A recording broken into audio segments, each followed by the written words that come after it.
Introducing the hosts of Wrestling with Freddie, Jeff Dye, and Freddie Prinze Jr.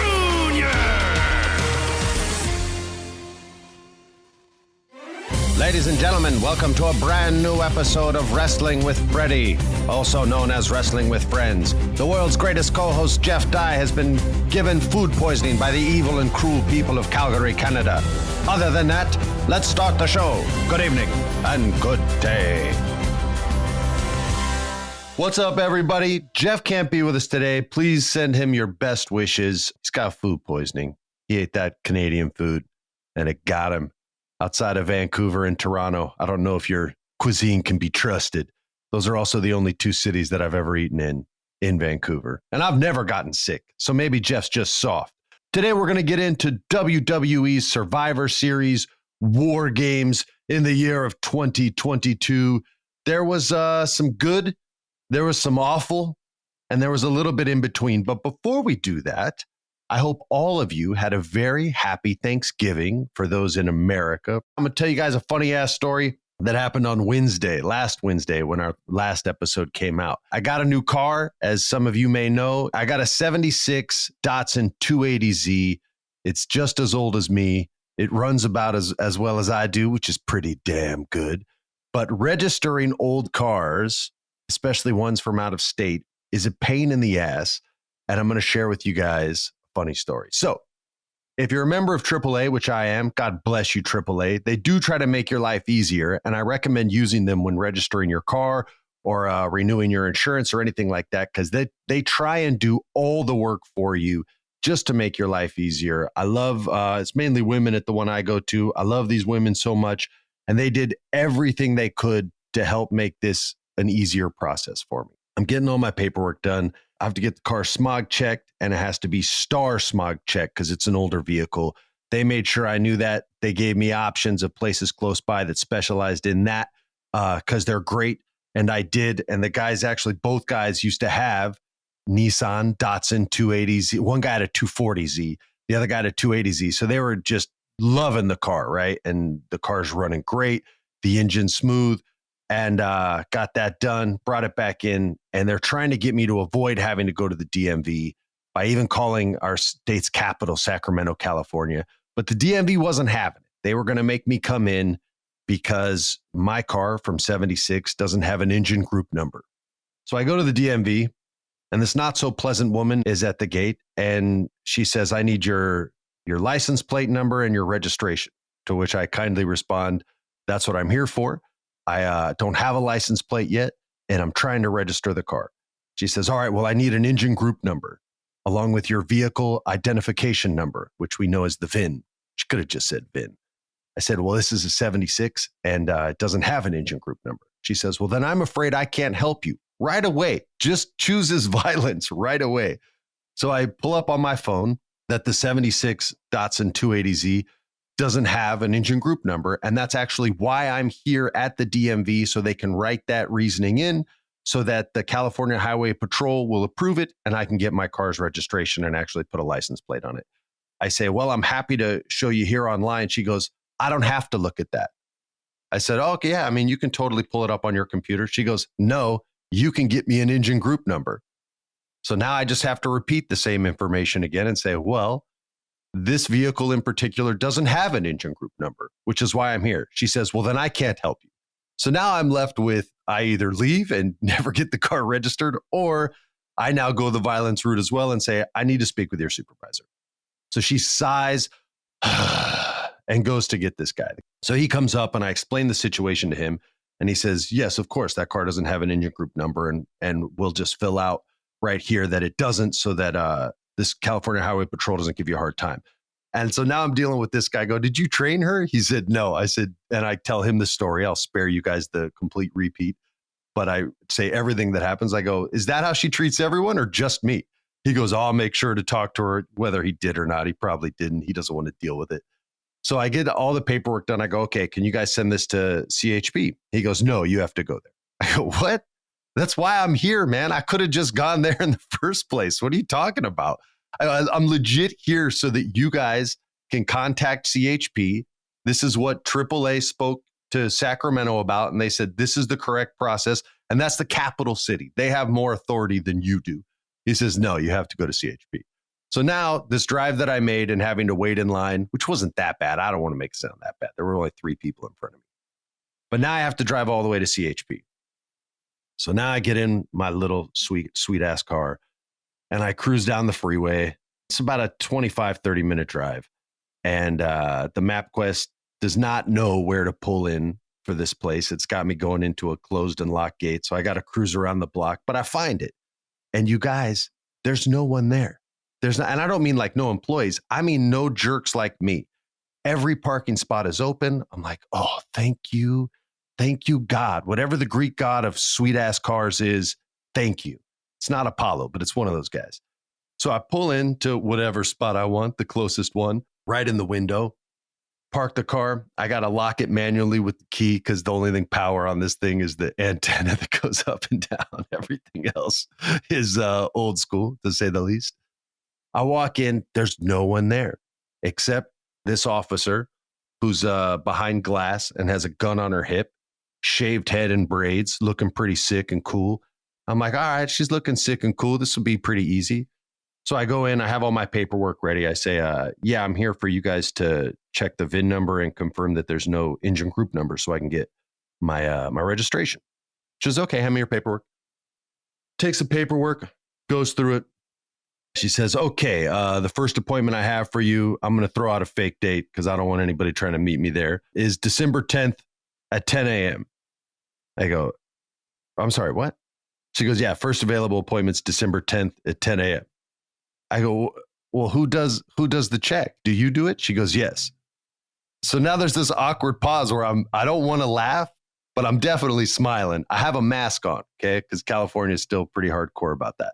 So I'm smiling. I go, well, if you're here now and I'm here now, we could just go do it right now and it'll take all of 2 minutes tops. She says, December 10th, sir. I go, okay. Well, can you at least explain to me, why? She says, I don't have to do that. I go, now I'm laughing. I go, okay, I'm not going to yell and scream at a police officer, right? But I will laugh. So I'm laughing. I go, all right, that seems weird. I mean, you can literally see my car out the window. There's other employees here. So if you leave your desk, they can cover it. And we could just take care of it right now. Or she goes, December 10th. I go, okay, December 10th. She goes, I need your driver's license. I go, all right. Hand her my driver's license. She's filling out the rest of the paperwork. She looks at the photo on the ID. She checks the name on the ID. And she kind of like pauses and double checks. And I've seen this look before. That's when somebody figures out they saw me in Scooby-Doo or She's All That or some shit like that. And I have a mask on again. So she couldn't recognize me without that or with that on. And so now she goes, this is the greatest. I've never gotten to get over on a cop before. So she checks the driver's license again, looks up at me. She goes, can you pull down your mask? I go, yeah, sure. I'd love to. Pull down my mask. She looks at me and I see the eyes make recognition. She goes, okay. She finishes the paperwork, hands me my folder back with all my crap, hands me my ID back.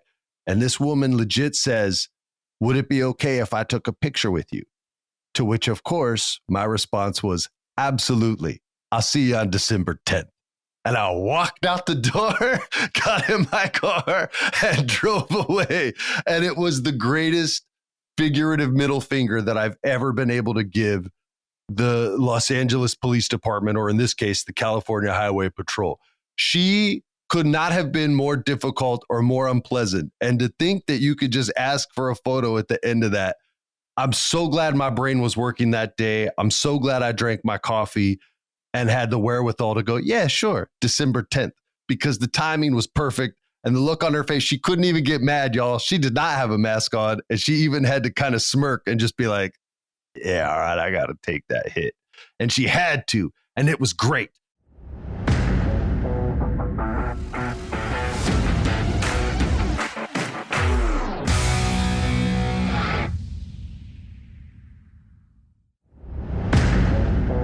Let's get into some more women that were beating the crap out of each other, and let's get into Survivor Series. So we're going to do this in order, ladies and gentlemen. First up was the Women's War Games match.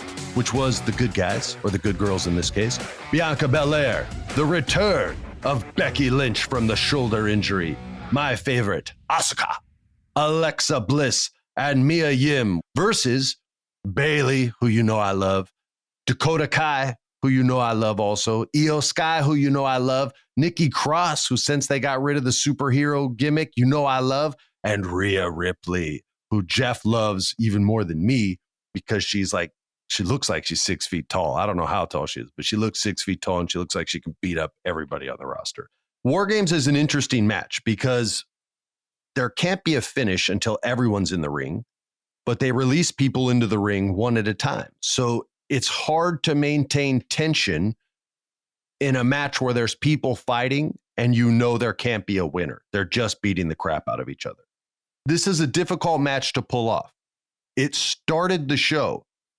You can't even have a finish in the beginning of it. You can't have one until there's 10 women in the ring, basically. Somehow they pulled this off. They told multiple stories. They did callbacks to stories that existed a couple years ago, which WWE never does. They ignore their past. They ignore their history to never allow stories to be told in the ring or recall events that happened in the ring while you're in the ring has always been a very strange thing to me. When I worked there, that was the rule. Since I left, that was the rule. And I guess once Vince left, Hunter was like, yeah, that rule is gone.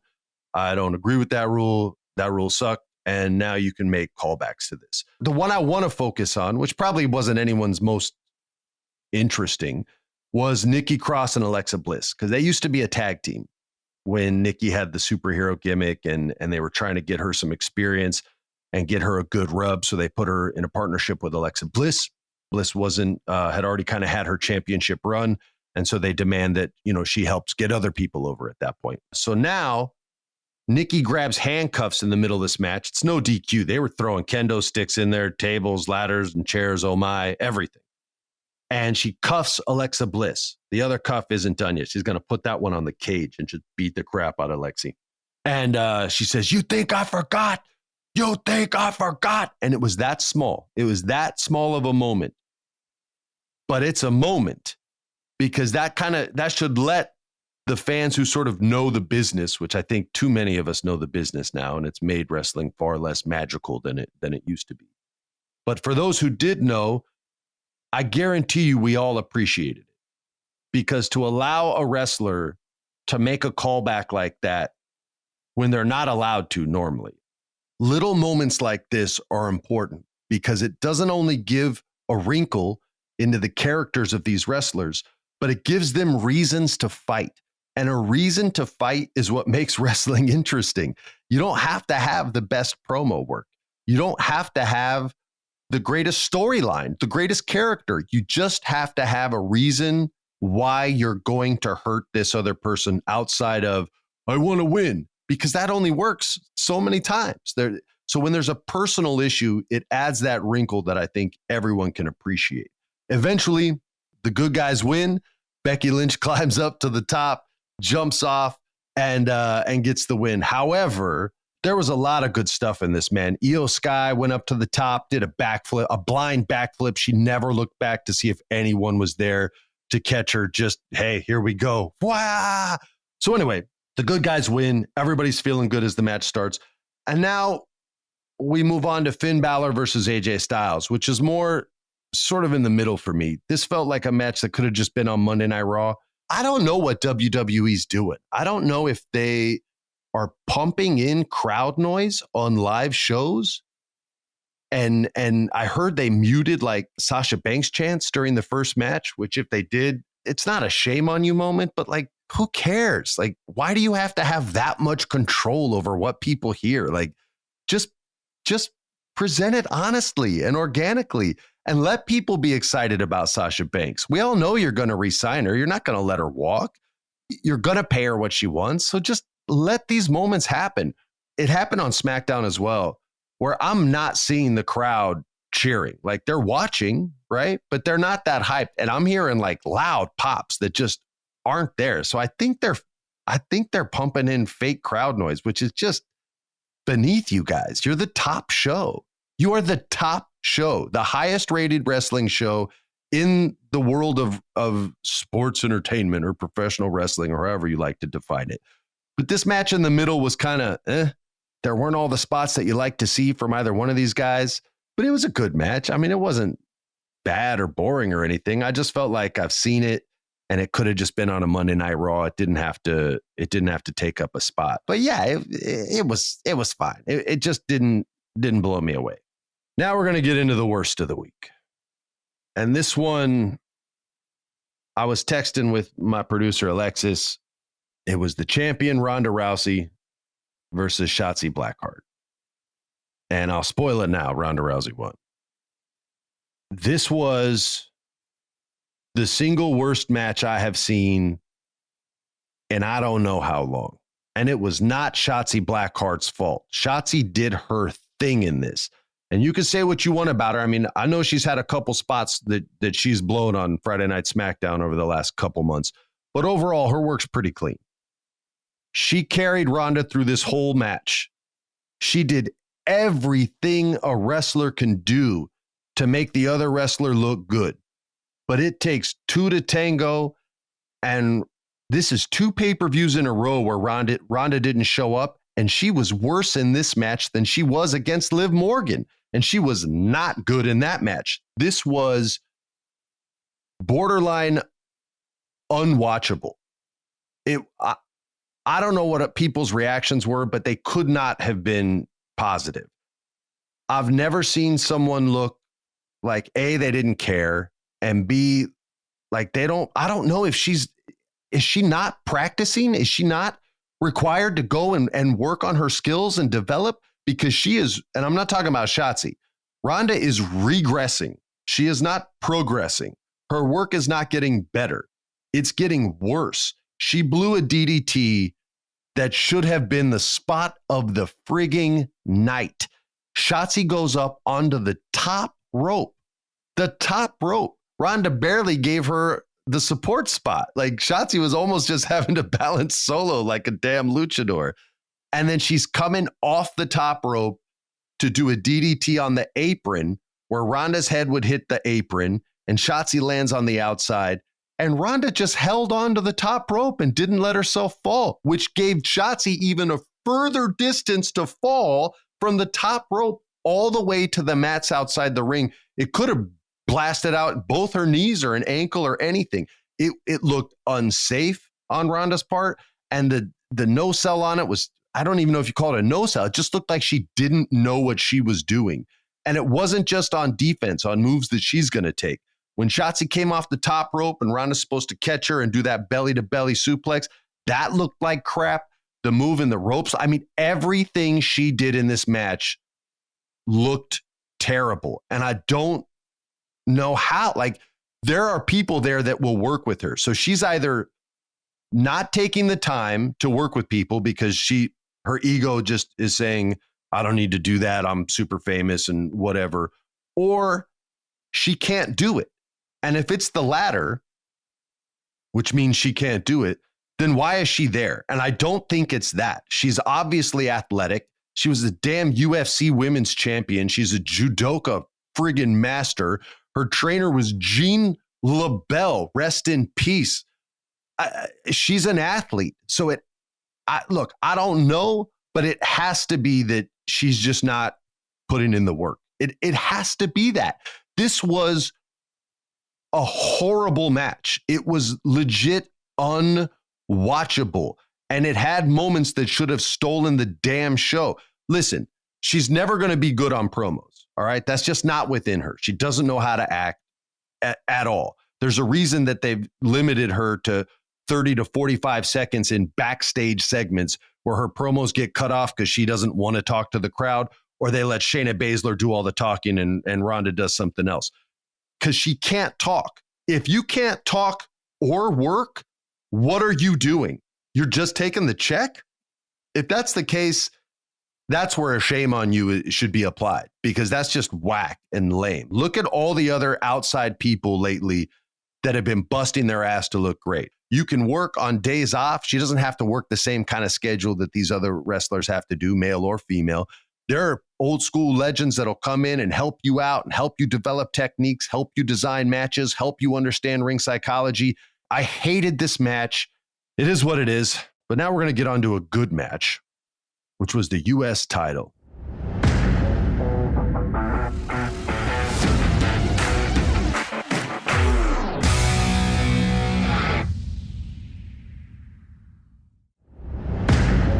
It was Seth Rollins, the U.S. champion, Bobby Lashley, the former champion, and Austin Theory, the man with the failed cash-in on the U.S. title.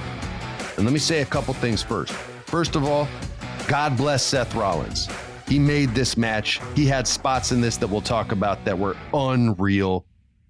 I hate his hair so much, but I'm supposed to, because otherwise I'd be cheering for him, and I don't think he wants me to cheer for him. I think he did it on purpose just because he knows I would hate his hair. I think he got extensions, which makes me even angrier, because I don't think any man's hair can grow that fast. But good God, do I hate it. And God bless you for being one of the greatest wrestlers in the world, dude. And another thing, I was critical of Austin Theory a couple weeks ago because I saw him reading off cue cards 2 Monday Night Raws ago. It was kind of half read and half memorized. The memorized part was with Dolph. The other part was where he was looking off camera. He's 100% reading off cue cards. He had a promo on Monday Night Raw that was completely memorized. He did not look at a cue card once. And this boy killed it. I mean, killed it. He talked about this kid you guys talk about, this ungrateful kid that takes selfies and is unworthy. That kid is dead and he's a man now. And I believed it. Like, he did a great job. A few months ago, I was talking about how you could really see Austin developing, and it was nice. And I hate the fact that they have to learn on live television, because I didn't think he was ready, but you could see his skills developing. And then when Vince left, you really saw him regress and you saw him suffer. And a lot of that had to be because he knew that he wasn't going to be champ. Like, someone told him, like, yo, man, you're going to cash in, but it ain't going to be successful. And that messes with your head when you're a young artist. It messes with your ego. It messes with your ability to be good.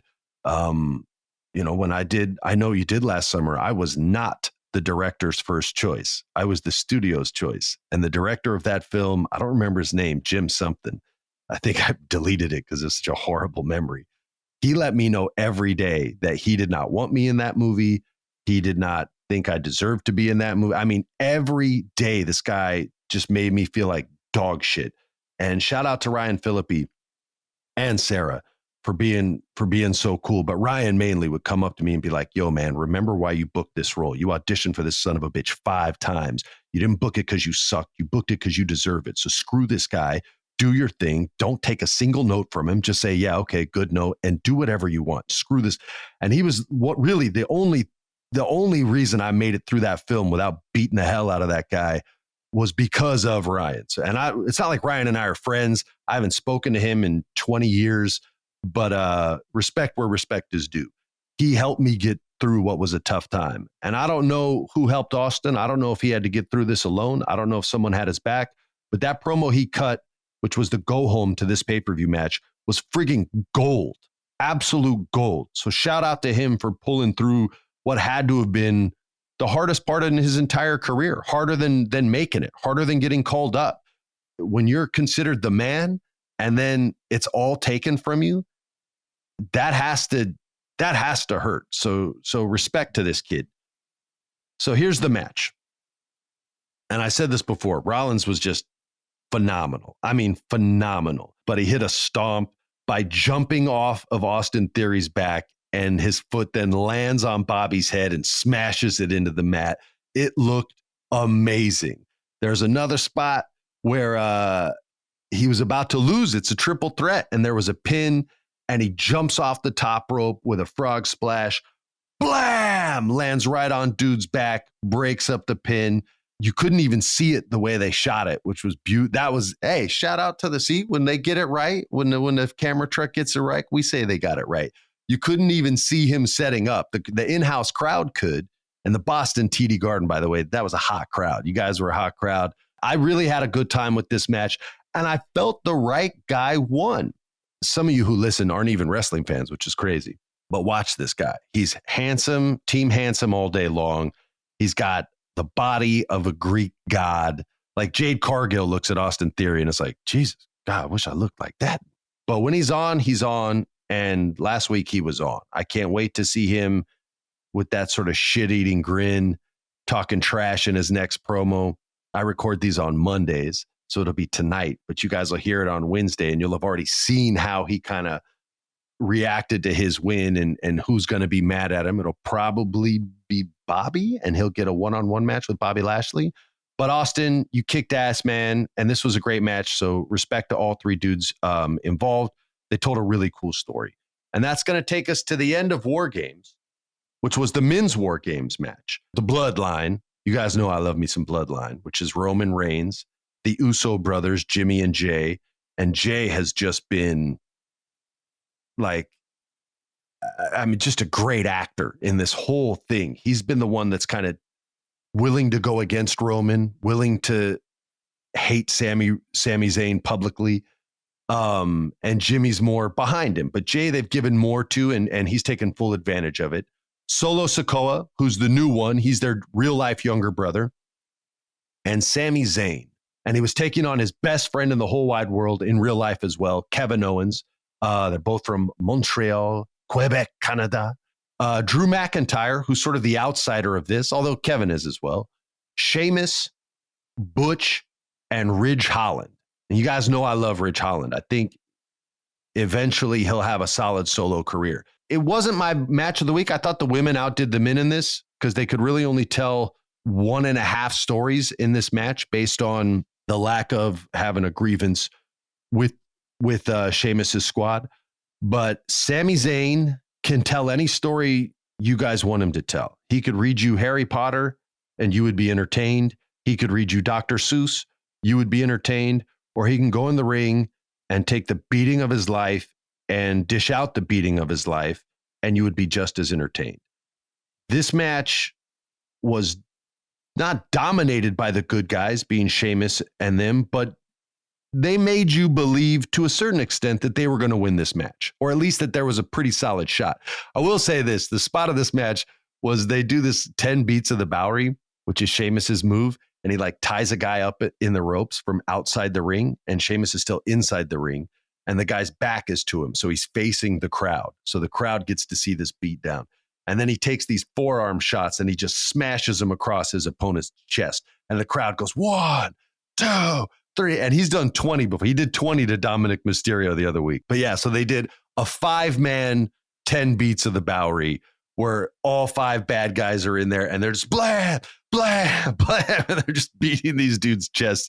And you know it hurts because when Sheamus does his brogue kick and he hits his own chest, he ain't hitting it as hard as when he hits somebody else, which is awesome. If you want to compare the two, please do it online. It's super funny. He never hits himself as hard as he hits the other guy. So that was probably the spot of the night. However, as far as telling a story goes, that's all Sami Zayn. Roman Reigns takes a stunner from Kevin Owens, which was formerly owned by Stone Cold Steve Austin. That was his finisher. Kevin has it now. Sammy doesn't rip the ref off. He grabs the referee's arm from counting to 3 and saves the match because he's Sami Zayn. The moment that everybody thought would be the turn for Sami Zayn was him and Kevin Owens being face to face. This is his best friend in real life. And in the storylines of WWE, this is his best friend in WWE. And they have a moment where it's time for them to fight, or is he going to turn on the Bloodline, who are not good to him, right? They're consistently tougher on him than they are good to him. They consistently give him the spike, shut up, and they smack the little dog, then going, hey, little dog, good job. By the way, I never knew the name of the other dog. Only Spike. I never knew the name of the little one. We're going to call him Sammy from now on. We don't know what's going to happen. Is he going to turn on the Bloodline and be with his friend again? Because Kevin's told him, like, yo, man, you deserve better than this. You should have turned on them a long time ago. You were my friend. What's going on? Like, they've had multiple conversations on TV coming up to this over actually a couple months, even before Kevin Owens was off TV for a while. They're face to face, and here's the moment of truth. And Sammy kicks him dead in the balls. I mean, dead in the nuts. And then hits him with his helluva kick, the hell of a kick, and allows Jay the guy who's hated him this whole story, the guy who even super kicked him by accident. Is it on accident or by accident? I think it's by accident. Do we have any English majors that are wrestling fans? Let me know. He allows him the opportunity to finish the match with the awesome Uso frog splash. Ba-bow! 1, 2, 3. Oh, the bloodline wins. And Sammy's the reason why. Because as we all know, Zayn means glue in Syrian or French, whichever one you prefer. And he is the glue. He is the best thing in the WWE, man. Everything this guy does is friggin' gold. And it's not an indictment on Vince, but it is telling because of his body type and his look. He's so not what Vince McMahon would push as a top shelf talent. To see him get just one opportunity to get over and to become the single most over wrestler outside of MJF in professional wrestling, most certainly in the WWE. Again, it's not an indictment, but it is telling. Because if you give these wrestlers who aren't always the biggest guy, they're not always the most handsome of handsome. Like, not everybody's freaking Clark Gable. But there's great actors out there.